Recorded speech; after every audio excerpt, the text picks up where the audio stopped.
Audio book वाङ्मय 34 भारतीय संस्कृति के आधारभूत तत्व चैप्टर 1 पार्ट 2 भारतीय संस्कृति का आध्यात्मिक आधार। भारतीय संस्कृति मनुष्य मात्र को क्या, संसार के प्राणी मात्र और अखिल ब्रह्मांड तक को भगवान का विराट रूप मानता है। भगवान इस विराट में आत्म रूप होकर प्रतिष्ठित हैं और विश्व के समस्त जीव जंतु प्राणी स्थावर जंगम इसमें स्थिर हैं। वे अंग हैं और ये सब अंगक जीवन के अंत तक सब में यह भावना समाविष्ट रहे। एकमात्र इसी के लिए योग्यता बुद्धि सामर्थ्य के अनुसार अनेक कर्तव्य निश्चित हैं। कर्तव्यों में विभिन्नता होते हुए भी प्रेरणा में समता है, एक निष्ठा है, एक उद्देश्य है और यह उद्देश्य अध्यात्म कहलाता है। यह अध्यात्म लादा नहीं गया है, थोपा नहीं गया है, बल्कि प्राकृतिक होने के कारण स्वाभाविक हैं। विराट के दो भाग हैं, एक है अंततः चैतन्य और दूसरा है बाह्य अंग। बाह्य अंग के समस्त अवयव अपनी अपनी कार्य दृष्टि से स्वतंत्र सत्ता रखते हैं। कर्तव्य भी उनकी उपयोगिता की दृष्टि से प्रत्येक के भिन्न भिन्न हैं, लेकिन ये सब हैं उस विराट अंग की रक्षा के लिए, उस अंतः चैतन्य को बनाए रखने के लिए। इस प्रकार अलग होकर और अलग कर्मों में प्रवृत्त होते हुए भी जिस एक चैतन्य के लिए उनकी गति हो रही है, वही हिंदू संस्कृति का मूल आधार है। गति की यह एकता समसत्ता विनष्ट न हो, इसी के लिए संस्कृति के साथ धर्म जोड़ा गया है और यह योग ऐसा हुआ है जिसे पृथक नहीं किया जा सकता। यहाँ तक कि दोनों समानार्थक से दिखाई पड़ते हैं। धर्म शब्द की व्युत्पत्ति से ही विराट की एकतांता का भाव स्पष्ट हो जाता है, जो वास्तविकता है। इसी को धारण रखना धर्म है, वास्तविक है, चैतन्य है, यह नित्य है, अविनश्वर है, शाश्वत है। सभी धर्मों में आत्मा के नित्यत्व को, शाश्वतपन को स्वीकार किया गया है, लेकिन अंगापांग में पृथक दिखाई देते रहने पर भी जो उसमें एकत्व है, उसको सुरक्षित रखने की ओर ध्यान न देने से विविध संप्रदायों की सृष्टि हो पड़ी है। हिंदू धर्म में इस एकता को बनाए रखने, जागृत रखने की प्रवृत्ति अभी तक कायम है। यही कारण है कि संसार में नाना संप्रदायों मजहबों की सृष्टि हुई, लेकिन आज उनका नाम ही शेष है, पर हिंदू धर्म अपनी विशालता के साथ जीवित है। हिंदू धर्म वास्तव में मानव धर्म है, मानव की सत्ता जिसके द्वारा कायम रह सकती है और जिससे वह विश्व चैतन्य के विराट अंग का अंग बना रह सकता है, उसी के लिए इसका आदेश है। हिंदू धर्म की विशेषता की सबसे बड़ी देन उसकी अपनी विशिष्ट उपासना पद्धति है। विश्व आत्मा की उपासना के लिए उसने समय विभाग में कोई एक समय निश्चित नहीं है। उपासना देश और काल में विभाजित नहीं है।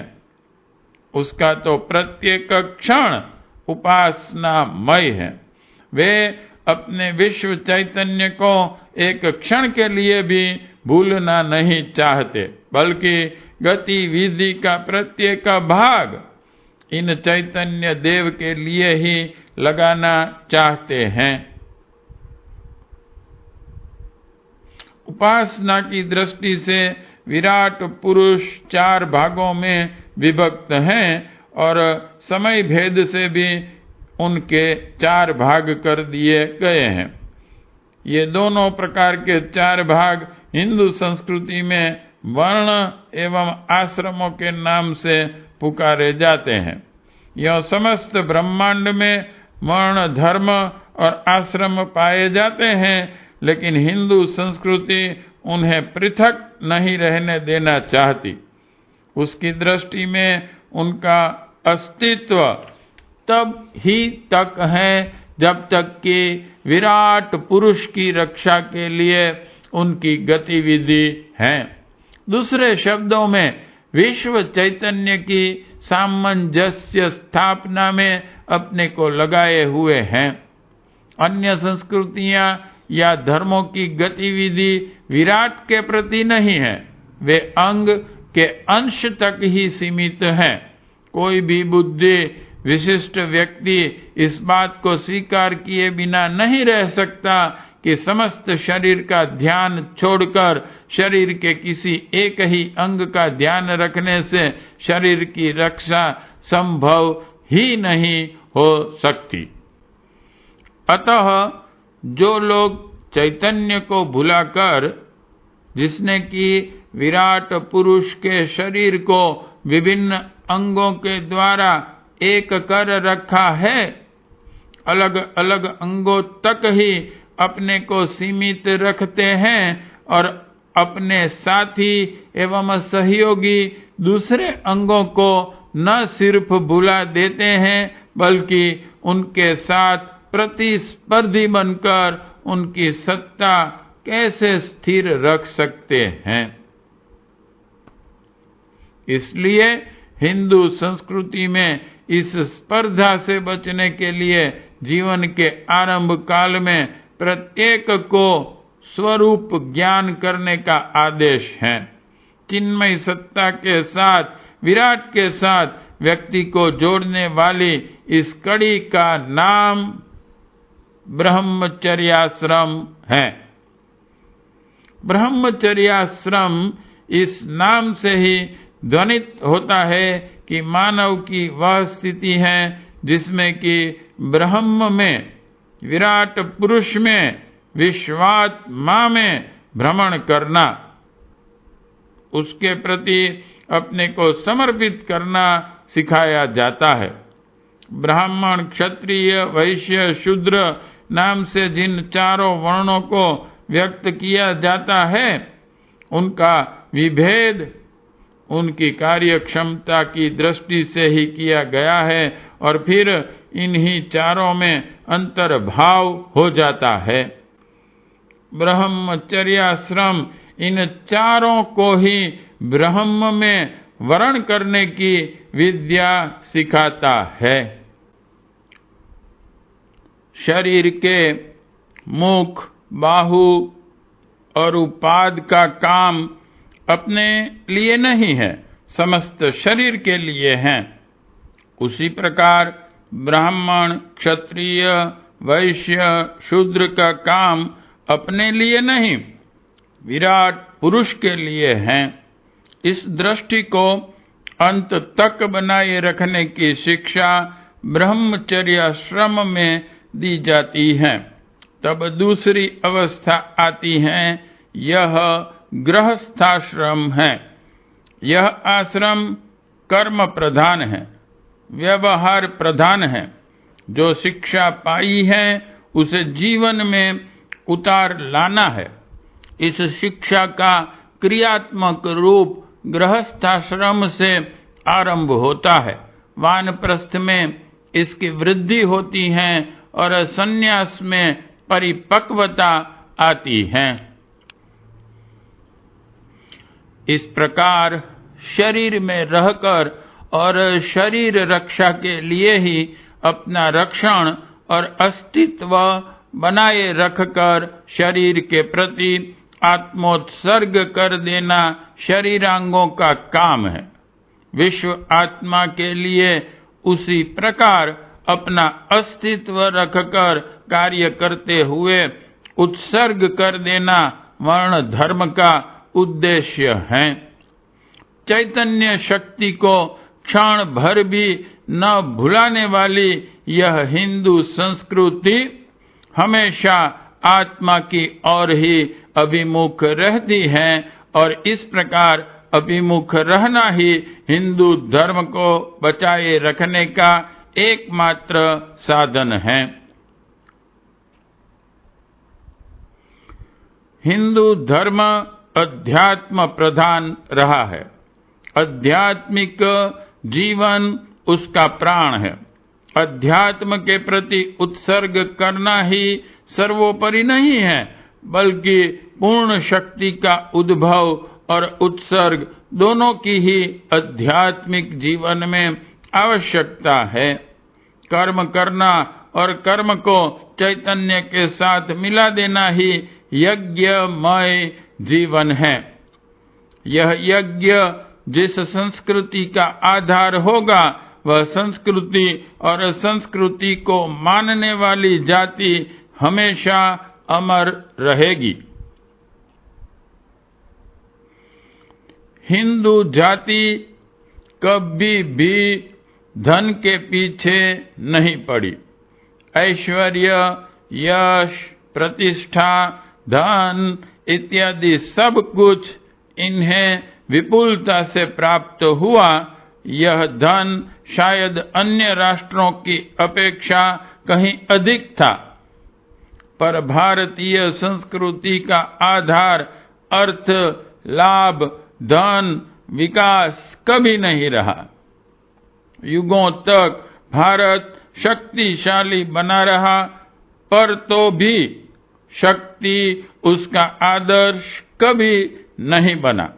अपनी शक्ति का कभी उसने दुरुपयोग नहीं किया। साम्राज्य बढ़ाने, दूसरों का दमन करने, हिंसा, मारकाट या पद लोलुपता का भारत कभी शिकार नहीं बना। धन और पाश्विक शक्ति कभी भी उसकी प्रेरक शक्तियां नहीं बन सकी। यही एक ऐसी संस्कृति रही है जिसने जीवन के ऊपरी स्तर की चिंता कभी नहीं की है। बाहरी तड़क भड़क में उसका कभी भी विश्वास नहीं रहा है। यह सांसारिक जीवन सत्य नहीं है, सत्य तो परमात्मा है। हमारे अंदर बैठी हुई साक्षात ईश्वर स्वरूप आत्मा है। वास्तविक उन्नति तो आत्मिक उन्नति है। इसी उन्नति की ओर हमारी प्रवृत्ति बढ़े, इसी में हमारा सुख दुख हो, यही हमारा लक्ष्य रहा है। अपने ह्रास के इतिहास में भी भारत ने अपनी संस्कृति, अपने धर्म, अपने ऊंचे आदर्शों को प्रथम स्थान दिया है। हिंदू का खाना धार्मिक, पीना धार्मिक, उसकी नींद धार्मिक, उसकी वेशभूषा धार्मिक, उसके विवाह मृत्यु आदि धार्मिक, अर्थात सर्वत्र ईश्वर, आत्मा और धर्म की प्रेरणा रही है। यही इस देश और जाति की सजीवता का एक कारण है। पाठ टू समाप्त।